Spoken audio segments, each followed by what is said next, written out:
Because understanding great literature is better than trying to read and understand yet another business book. On the Leadership Lessons from the Great Books podcast, we commit to reading, dissecting, and analyzing the great books of the Western canon. You know, those books, from Jane Austen to Shakespeare, and everything else in between, that you might have fallen asleep trying to read in high school.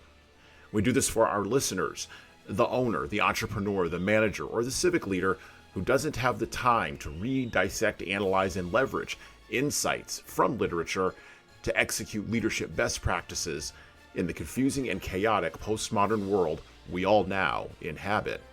Welcome to the rescuing of Western civilization at the intersection of literature and leadership. Welcome to the Leadership Lessons from the Great Books podcast. Hello, my name is Hasan Sorrells, and this is the Leadership Lessons from the Great Books podcast, episode number 86. With our book today, a writer who has become, over the long course of time, a character in not only American letters, but a character who has managed to transcend American and global literature.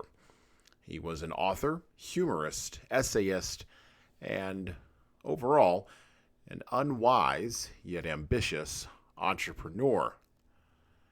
Comedic awards are given to stand-up comedians in his name, and even book awards are handed out under his name. He would love all of that, by the way. We are considering our third entry into the genre of travelogues and travel writing by American writers.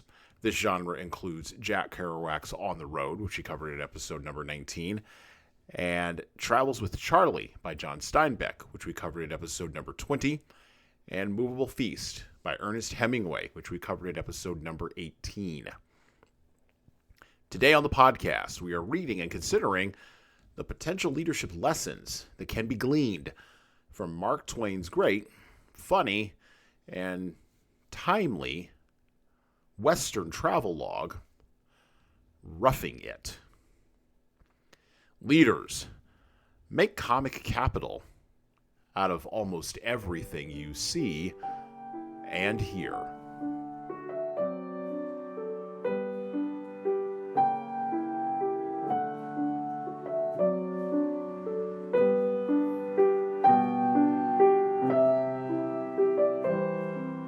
And so we open today with Chapter 1 of Roughing It by Mark Twain. My brother had just been appointed Secretary of Nevada Territory, an office of such majesty that it concentrated in itself the duties and dignities of Treasurer, Comptroller, Secretary of State, and Acting Governor in the Governor's absence. A salary of $1,800 a year and the title of Mr. Secretary gave to the great position an air of wild and imposing grandeur. I was young and ignorant, and I envied my brother. I coveted his distinction and his financial splendor, but particularly and especially the long, strange journey he was going to make and the curious new world he was going to explore. He was going to travel. I never had been away from home, and that word travel had a seductive charm for me. Pretty soon he would be hundreds and hundreds of miles away, on the great plains and deserts, and among the mountains of the far west, and would see buffaloes and Indians and prairie dogs and antelopes and have all kinds of adventures, and maybe get hanged or scalped and have ever such a fine time and write home and tell us all about it and be a hero. And he would see the gold mines and the silver mines and maybe go out about of an afternoon when his work was done and pick up 2 or 3 pailfuls of shining slugs and nuggets of gold and silver on the hillside. And by he would become very rich and return home by sea and be able to talk as calmly about San Francisco and the ocean and the isthmus as if it was nothing of any consequence to have seen those marvels face to face. What I suffered in contemplating his happiness pen cannot describe, and so, when he offered me in cold blood the sublime position of private secretary under him, it appeared to me that the heavens and the earth passed away, and the firmament was rolled together as a scroll. I had nothing more to desire. My contentment was complete. At the end of an hour or 2, I was ready for the journey. Not much packing up was necessary because we were going in the overland stage from the Missouri frontier to Nevada, and the passengers were only allowed a small quantity of baggage apiece. There was no Pacific Railroad in those fine times of 10 or 12 years ago. Not a single rail of it.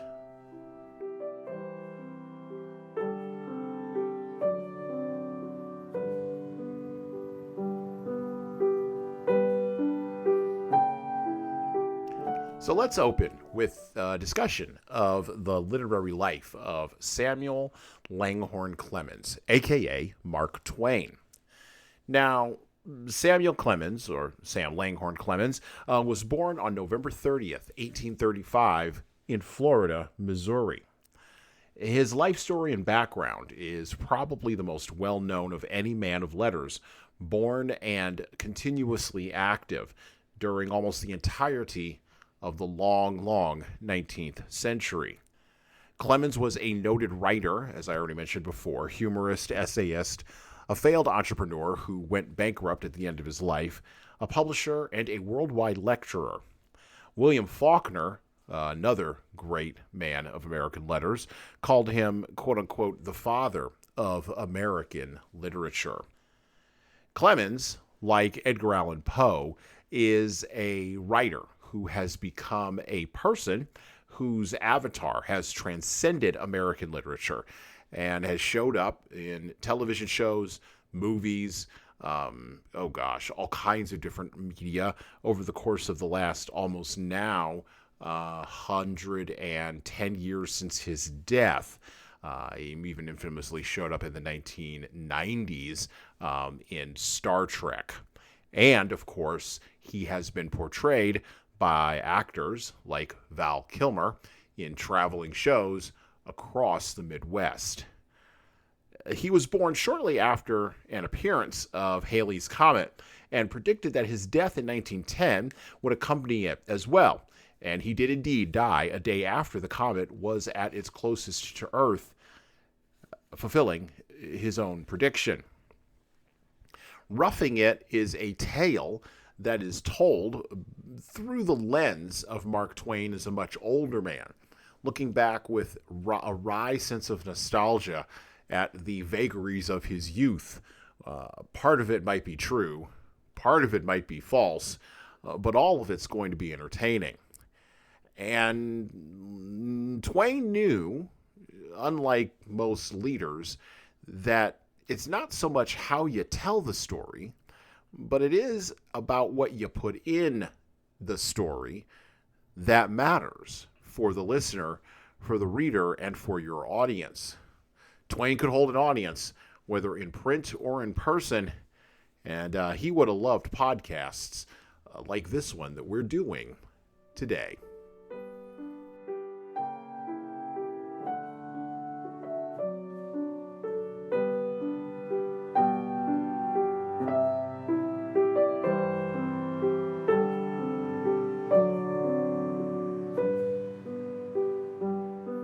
Back to the book, back to Roughing It by Mark Twain. So we're going to pick up after he starts on his journey out west with his brother. We're going to pick it up in the back end of chapter 3. Now he's not chapter 3. I think we're going to pick up in the front end of chapter 4, where he is now in a stagecoach traveling across the great American West. And I quote, We jumped out in undress uniform.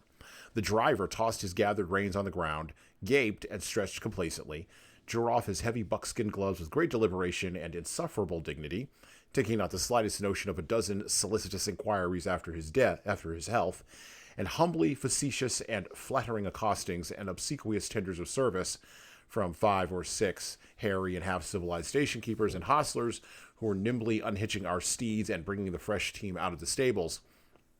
For in the eyes of the stage driver of that day, station-keepers and hostlers were a sort of good-enough low creatures, useful in their place in helping to make up a world, but not the kind of beings which a person of distinction could afford to concern himself with.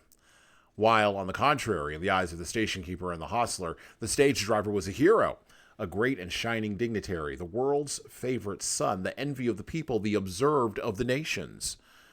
When they spoke to him, they received his insolent silence meekly, and as being the natural and proper conduct of so great a man. When he opened his lips, they all hung on his words with admiration. He never honored a particular individual with a remark, but addressed it with broad generality to the horses, the stables, the surrounding country, and the human underlings. When he discharged a facetious, insulting personality at a hostler, that hostler was happy for the day. When he uttered his one jest, old as the hills, coarse, profane, witless, and inflicted on the same audience in the same language, every time his coach drove up there, the varlets roared and slapped their thighs and swore it was the best thing they'd ever heard in all their lives. By the way, pause. I love that word, varlets. Almost no one uses that anymore. Back to the book. And how they would fly around when he wanted a basin of water, a gourd of the same, or a light for his pipe. But they would instantly insult a passenger if he so far forgot himself as to crave a favor at their hands. They could do that sort of insolence as well as the driver they copied it from, for, let it be borne in mind, the overland driver had but little less contempt for his passengers than he had for his hostlers.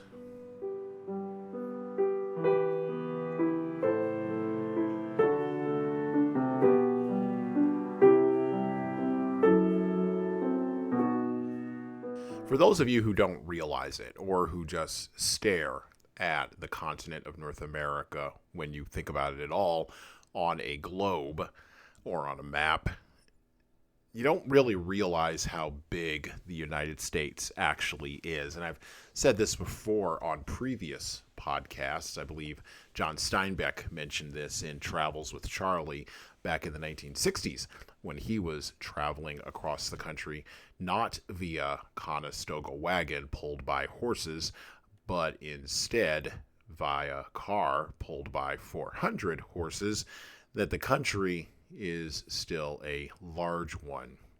And of course, he was correct.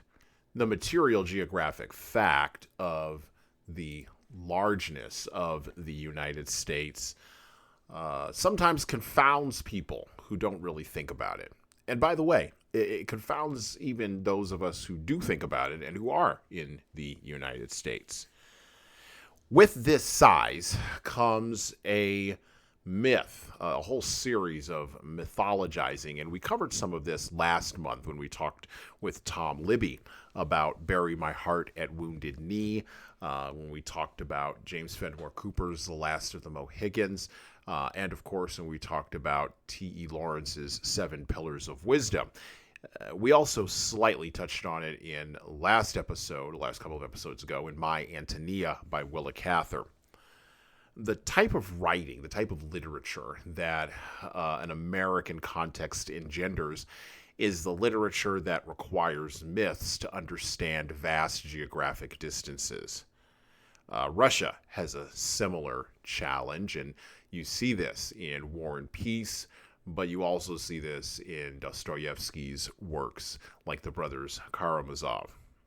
Now, in our time, in our very, very postmodern era, where our myths are just as the sound of a fading wave rolling out to the distant sea, we no longer care about the traditions and myths of the past. We no longer value them enough to even make TikTok videos out of them. And because we don't value those myths anymore, we also don't value the confidence that came along with those myths. And so the death of the myth of the moral rightness of westward expansion has been fully completed in our time. And yet, people are still, in a post-pandemic environment, moving around. Works like Roughing It and other American-centric travel logs like Jack Kerouac's On the Road or Travels with Charlie that I already mentioned have become anachronisms almost. And that's weird in our time. It's a tension that we experience.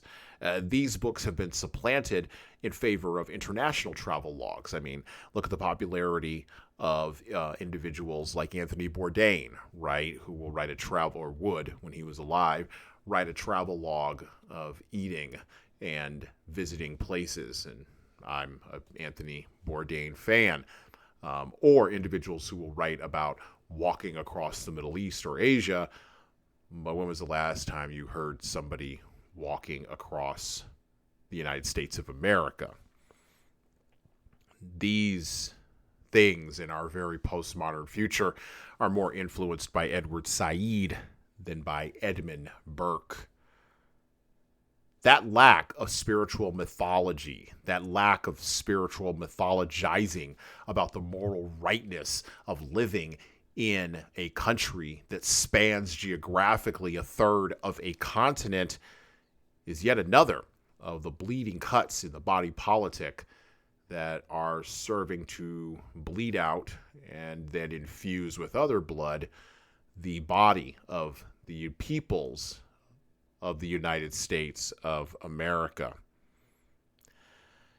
Samuel Langhorn Clemens, or Mark Twain, would hardly know what to do with such a change. He would be confounded and befuddled by it. He would probably make some jokes. Because sometimes one of the things that you can do in the face of postmodern change that seems to be rootless and make no sense, sometimes the best solution is not to adopt a sort of nihilistic absurdity like Albert Camus would recommend, or anybody else French would recommend, but instead to adopt a uniquely American solution. And that is to laugh. Laugh in the face of decline. Laugh joyfully in the face of cynicism. And to laugh as a coping mechanism, to use humor as a coping mechanism, not only to show that the emperor of postmodernism might be walking around naked, but laugh also in order to deal with the pain of the loss of the past.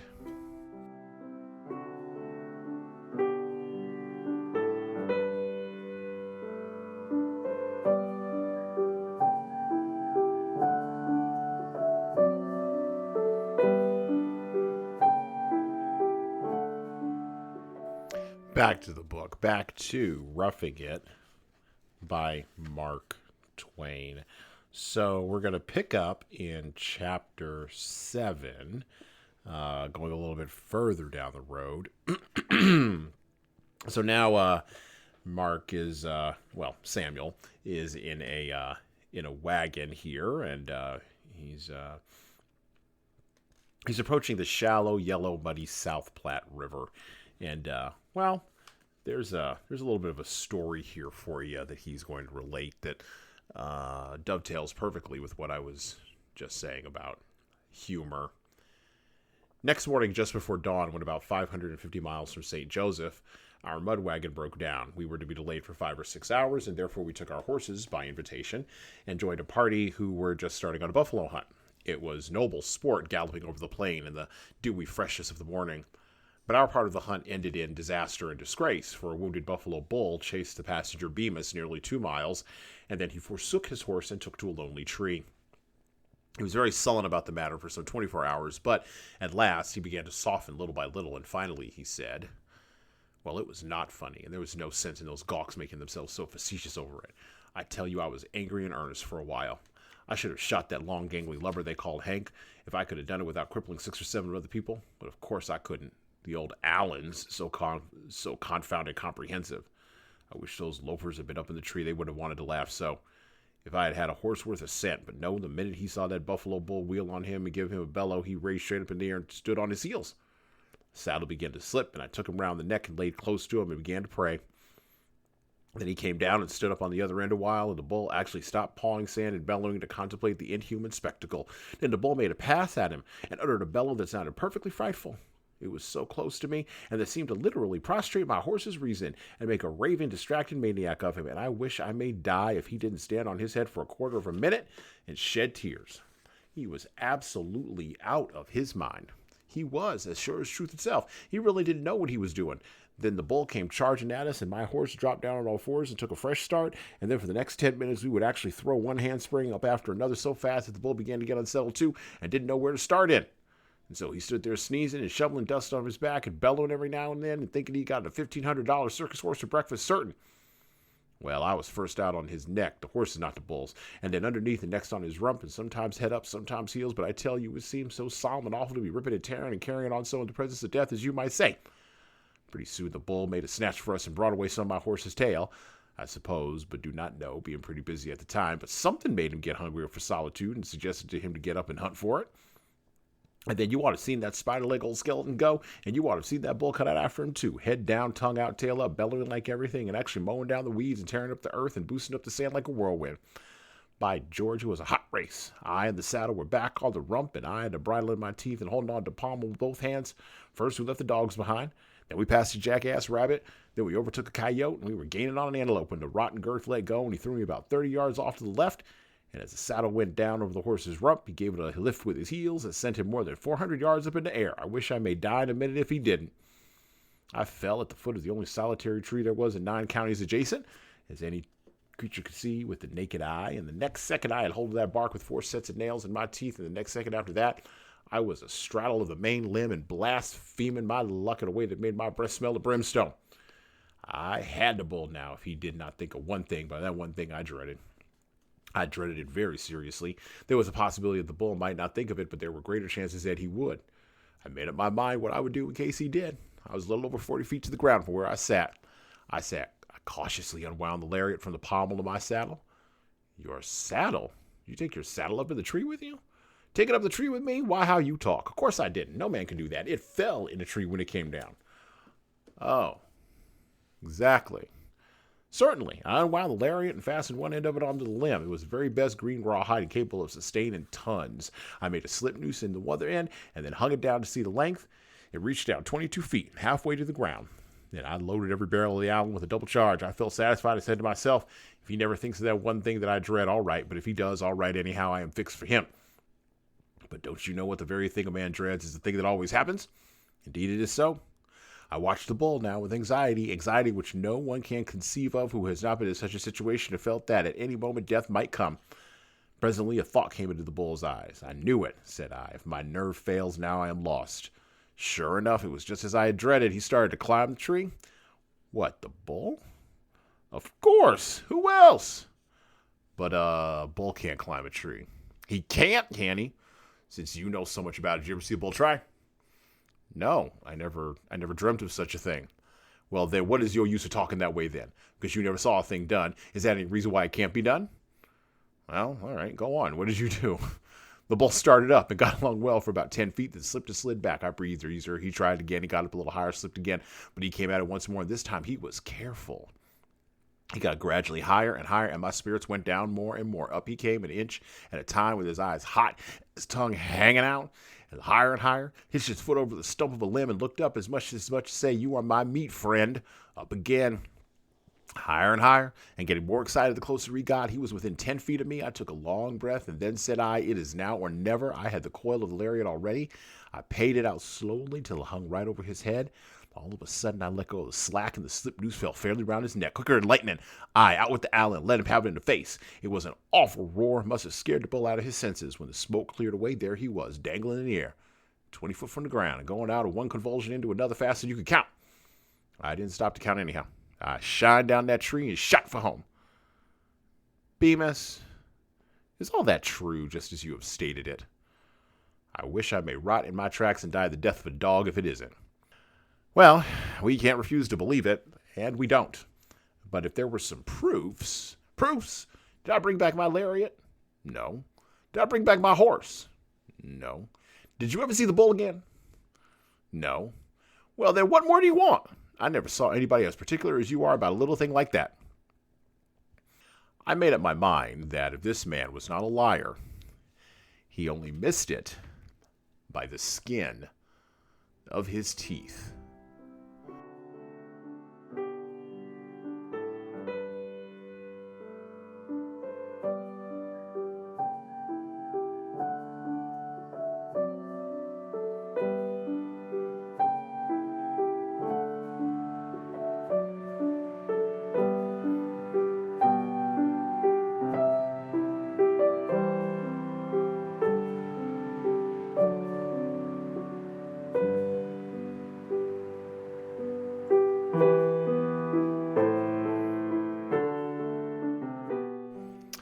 era of that kind of storytelling is probably long gone.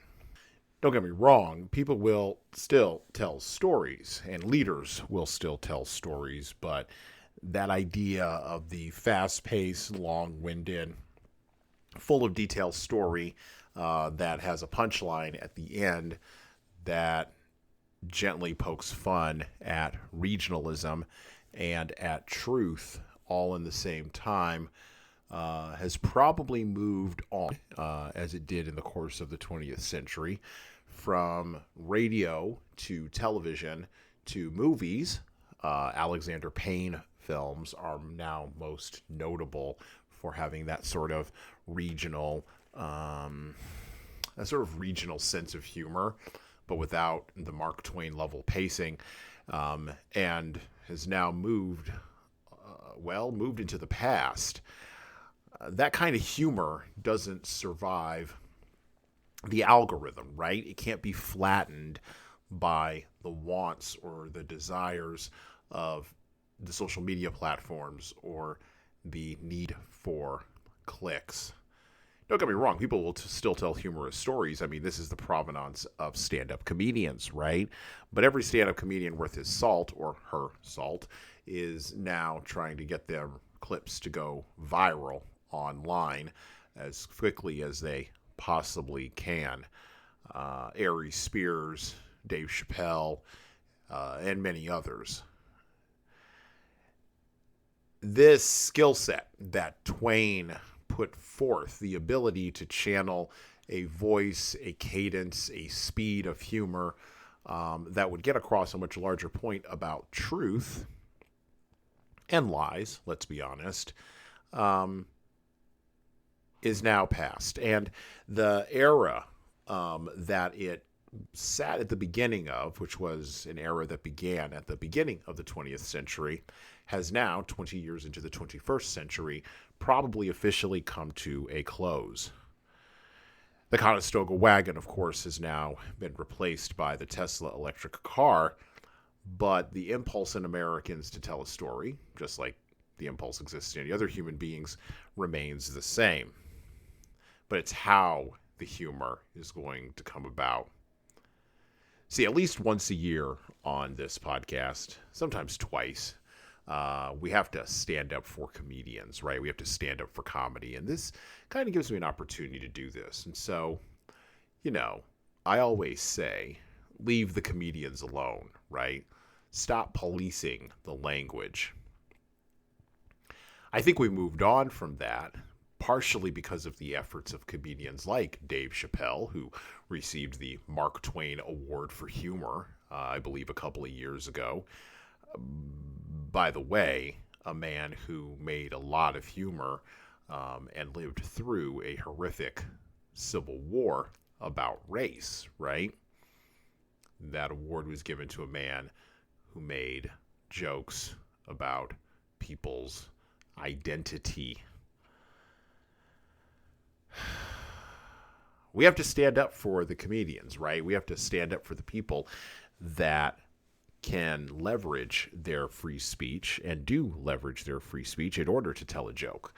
And leaders, you have to stand up for the people who are funny on your team. When we deracinate or desalinate or desaturate, whatever D you'd like to use, when we take away the power of humor from people, particularly in workplace environments, and we say that it all has to be serious and or even has to be approved corporate funny, which of course everyone knows is just not funny. When it has to be that, well, then what we're doing is we're robbing people of their humanity. We're robbing people of their ability to experience tension. There's another thing that's reflected in that story, and it is a minority report, but it is still there. That is the tension between the skepticism of the city and the otherworldliness of the country. And people are experiencing that tension right now as we live in a pre-pandemic world, or sorry, not pre-pandemic, post-pandemic world, where people have moved around.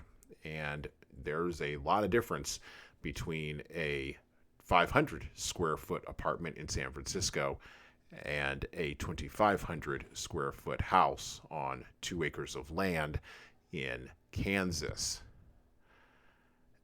Your neighbors are different. That's the big thing. See, we have hit a bump in our time where we don't really know our neighbors and we don't really know ourselves. And the solution to this is indeed a spiritual solution, because of course it's a pre-modern problem in a postmodern time that requires a pre-modern solution. And part of the spiritual solution lies in not only laughing at your neighbors, but using laughter with your neighbors and hearing their tall tales to unite you together around a common foe. Whatever foe that may happen to be.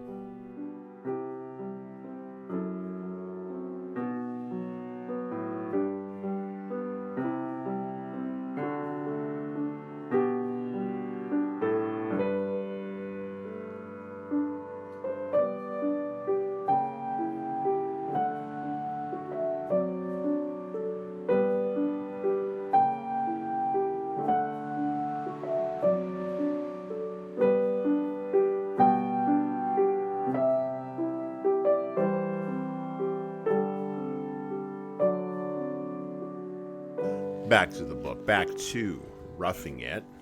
We're still early in the book, grabbing leadership lessons from it, and we're going to go to chapter 5. We're going to meet an interesting animal here. The coyote is a long, slim, sick, and sorry-looking skeleton with a gray wolf skin stretched over it, a tolerably bushy tail that forever sags down with a despairing expression of forsakenness and misery, a furtive and evil eye, and long, sharp face with slightly lifted lip and exposed teeth. He has a general slinking expression all over. The coyote is a living, breathing allegory of want. He is always hungry. He is always poor, out of luck, and friendless. The meanest creatures despise him, and even the fleas would desert him for a velocipede.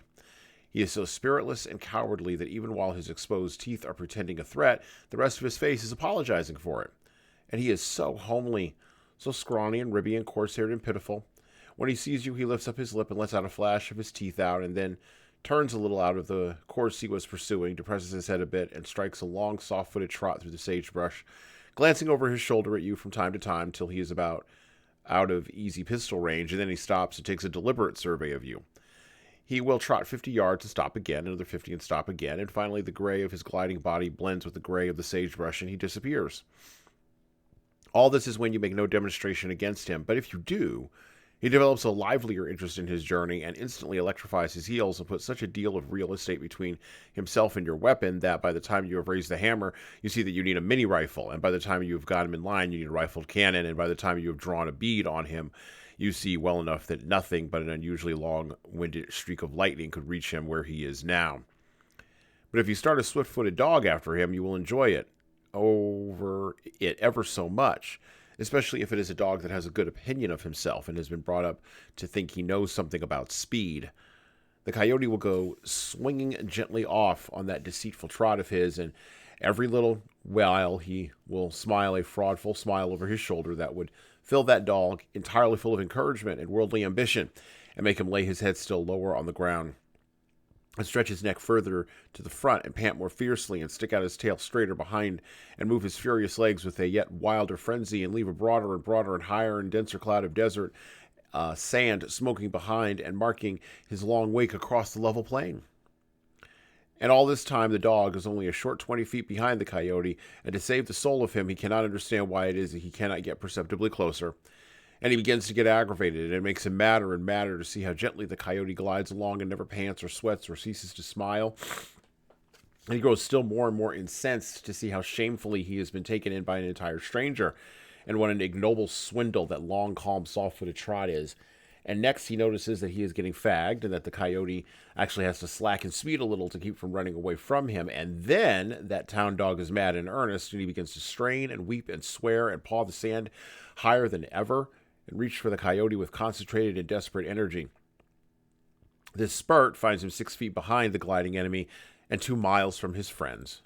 And then, in the instant that a wild new hope is lighting up his face, the coyote turns and smiles blandly upon him once more, and with a something about it which seems to say, "Well, I shall have to tear myself away from you, bub. Business is business, and it will not do for me to be fooling along this way all day." And forthwith there is a rushing sound, and the sudden splitting of a long crack through the atmosphere. And behold, that dog is solitary and alone in the midst of a vast solitude.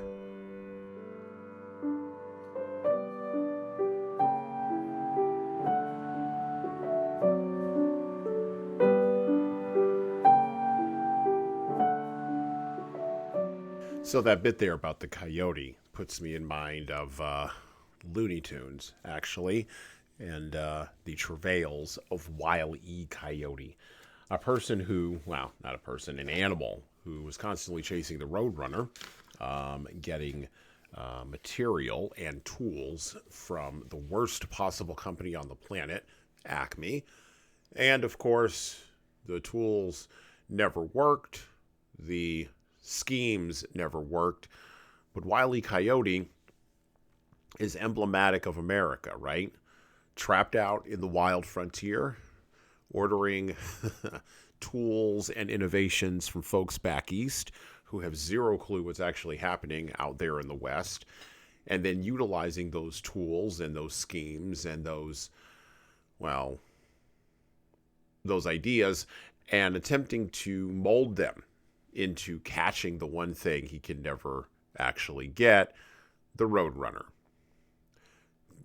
The Roadrunner cartoons are, like I said, an allegory of American innovation and excellence. They are representative of the American ideal that if I just put enough elbow grease to something, dadgummit, this is going to work.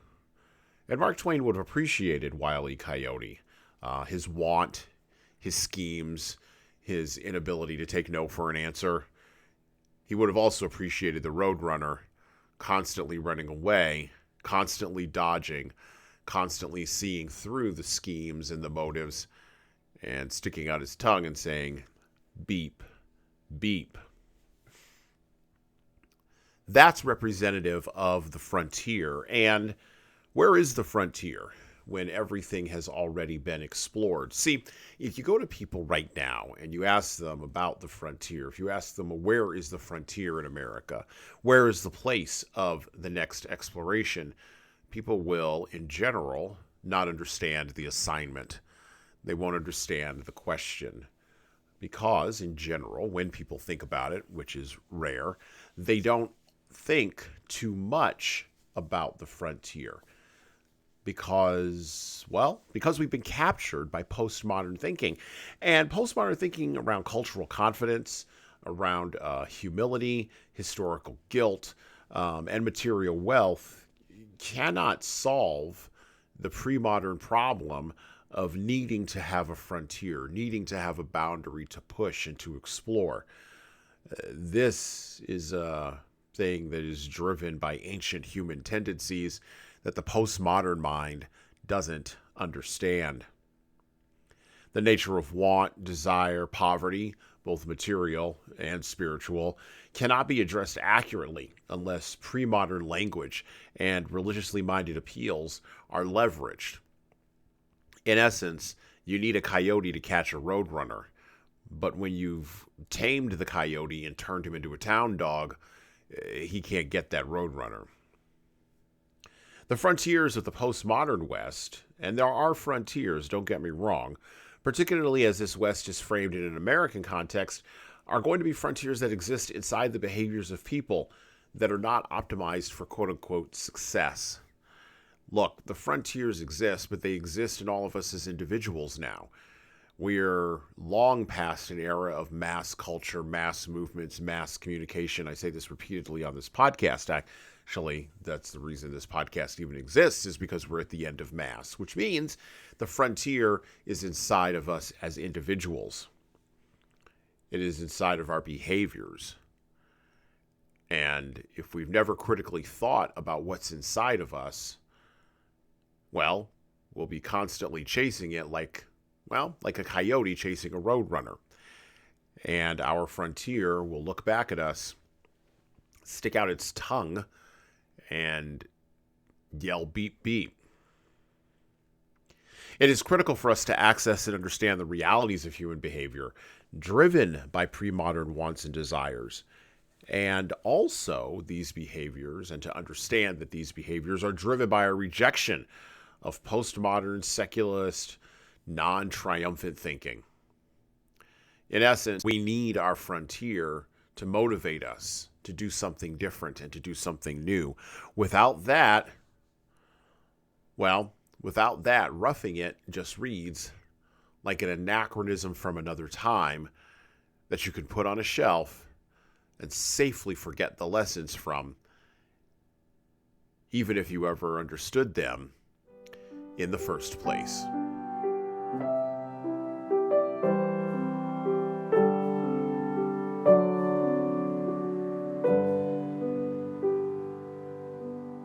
So as we close out our podcast episode today, a short one, of course, as we sometimes do, we are approaching the holiday season in North America. If you're listening to this, you're on the other side of Thanksgiving and on your way to Christmas, and so I want to give you an opportunity to think about a couple of different things here with Mark Twain and with Roughing It before we turn the corner and go into our Christmas schedule and our Christmas books, which include The Burglar's Christmas by Willa Cather, of course, Charles Dickens' A Christmas Carol, and a couple of other surprises that we have for you coming up before the end of the year. So what can leaders learn from Roughing It? Right? What can leaders learn even from just reading the first few chapters of Mark Twain's great travel log, written by a humorist, a satirist, and probably something that should be taken with a grain of salt, right? Well, the first thing that leaders need to learn is that Mark Twain's insights about the frontier frame the future, and leaders want to use those insights to frame the future. As I just mentioned with Wile E. Coyote and him standing in as an allegory of American innovation, leaders need to be wild. They need to be hungry. They need to be like coyotes, right? Coyotes specifically chasing roadrunners, right? Now, there's a time to be the coyote, but there's also for leaders a time to be the roadrunner.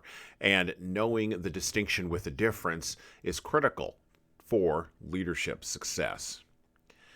The other thing that leaders need to do and that we can take from Roughing It and from its subsequent fading in Mark Twain's canon, but also fading in the literary canon, is that leaders need to wrestle with the confusion generated by a lack of cultural confidence that exists now in America and that may have filtered down, actually has filtered down, to their own teams and to individuals. Look, people are struggling with confidence right now. Confidence in leaders, confidence in systems, confidence in institutions, confidence in structures. This confidence, this lack of confidence can be shored up. It can be ameliorated through efforts of intentional leadership. And if we're not intentionally doing that, then we really are roughing it. We really are kind of going at it with hammer and tongs, but without a plan. Leaders need humor to deal with the vagaries of change. Look, we don't like to talk a lot about humor, and if you tell a joke these days that's a little off color, you could probably wind up losing your job. But the fact of the matter is, you need human beings to be humorous because that gives us humanity. And human beings are going to see the humor in situations. And so leaders need to harness that and be honest with that. You know, when things are funny, they're funny. When funny situations or funny circumstances occur, they may require a laugh. But there's also going to be times when they don't require a laugh. So, for instance, I remember a scene from The Sopranos when one mob boss went to another mob boss because, some mobster that they both knew had made a joke about mob boss, the mob boss B's wife, right? And mob boss A listened to the joke, didn't change expression at all, right? And generated a solution to the problem. Now that didn't satisfy mob boss B, whose wife had been besmirched by the joke, but it was well within the rules of mafioso, and it was well within the rules of the hierarchy. That's an example of leaders not laughing at the joke, but instead making a decision while also recognizing that the joke was funny. By the way, in that particular scene, I believe it was in The Sopranos, in that particular scene, I believe that, the mob boss was asked, did you get the joke? And the guy was like, he deadpans and he goes, yeah, I did. I got it. It's fine. That's sometimes the appropriate response to humor is just the deadpan. Oh, yeah, I got it. It's fine. Here's the decision. Mark Twain would appreciate that, right? He would also appreciate letting your hair down and having a laugh ever so often. Everything isn't the end of the world. Everything isn't all that serious.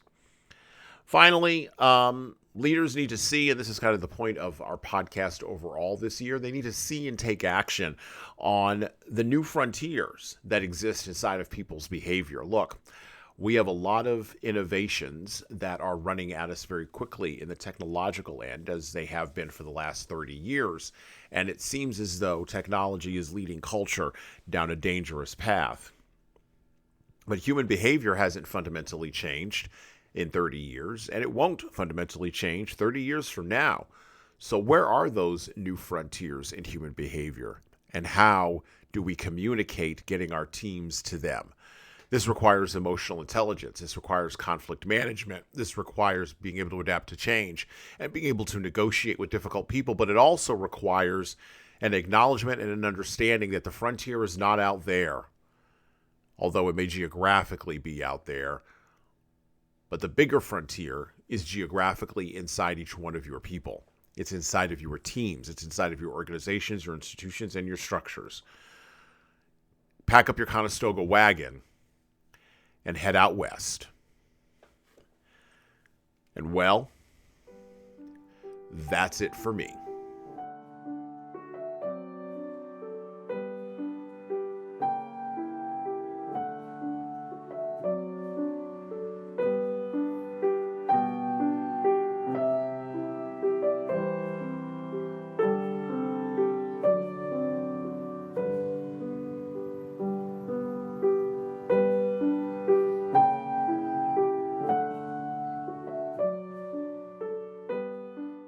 Thank you for listening and subscribing to the Leadership Lessons from the Great Books podcast. If you're listening to this on any of the major podcast players, like iTunes, Google Podcasts, or Spotify, please go ahead and leave us a 5-star review and write a little bit in there. A couple of sentences is good enough. That actually helps us game those algorithms that I was just maybe addressing. And, of course, it helps us grow the show. Tell all your family, tell all your friends, and tell the leaders in your life that you know that need to be listening to this show that this show exists. By the way, if you want to get started on the leadership path yourself, or you know some people who need to go on the leadership path, HSCT Publishing, the home company of Leadership Toolbox and Leadership Lessons from the Great Books podcast, can help you and your team do that. So check out our training webinars, coaching services, and more at leadershiptoolbox.us. We are remote, we're live, we're in person, we're on video, and we've got leadership development solutions for your civic group, nonprofit staff, public sector staff, or even your private sector leaders. And of course, you're going to want to check out our video-based subscription service at leadingkeys.com. That's leadingkeys.com for leadership development on demand. You don't like videos, you don't like training, but you really like the podcast? Well, I would also recommend reading a book. Matter of fact, I'd recommend reading my most recent book, 12 Rules for Leaders, The Foundation of Intentional Leadership. You can get that in paperback, hardcover, or as an ebook on Amazon, Barnes & Noble, Kobo, Ingram Spark, and any other place that you order books online. Finally, of course, we're on YouTube just like everybody else is. We'd love to have you help us grow the YouTube channel, so like and subscribe to the video version of this podcast on the HSCT Publishing channel on YouTube. Just search for HSCT Publishing, or you can search for Leadership Toolbox and hit the subscribe button. Subscribing helps us grow the show, as it does with the audio, just is the same with the video. All right, that's it for me.